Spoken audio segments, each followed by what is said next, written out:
জনগণকে আমরা একটু কথা বলতে চাই।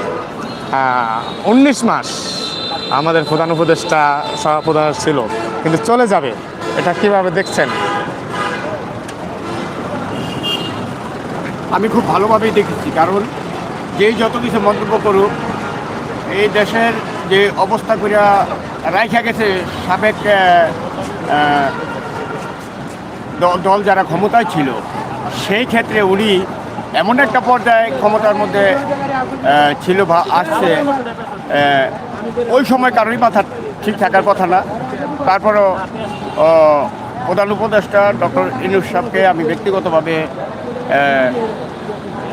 তাকে ভক্তিপূর্ণ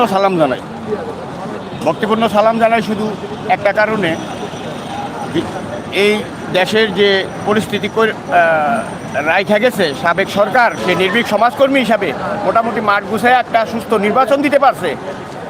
এই জন্য তাকে আমি অনেক ধন্যবাদ জানাই, কারণ বাংলাদেশের মানুষ কখনই আশা করে নাই যে আমরা কোনো দিন নিজের ভোটটা নিজে ঠিক মতন দিতে পারবো। সে প্রত্যাশায় সবাই দেশে গেছে।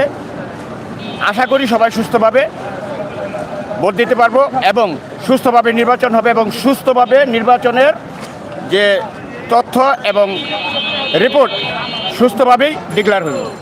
আচ্ছা, গণভোটে কোনটা সমর্থন করবেন? হ্যাঁ